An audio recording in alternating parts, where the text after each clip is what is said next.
priklauso mažiau palankioms ūkininkauti vietovėms. Šiose vietose ir kurios ir aplinkui, taigi potvynių užliejama zona, augmenija, net pelkinė augmenija.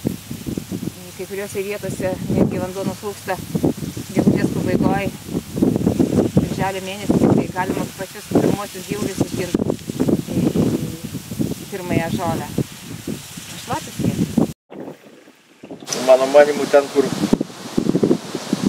traktorius negali pravažiuoti, su šito galima. Žinoma, su šito irgi, jeigu jau labai šlapia ir tokia minkštos durpės, tai yra problemų, bet išvažiuoja.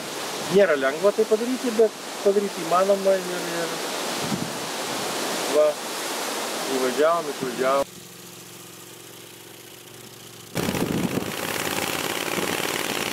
Ypatingai tinka ta technika tokiom teritorijom, kurios buvo eilę metų neįvažiuojamos, net nesutvarkytos, bet kuriai technikai šiandienai pirmą kartą šienauti yra be galo sunku.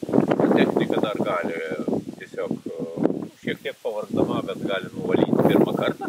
Antras šienavimas visada būna jau lengvesnis šiek tiek.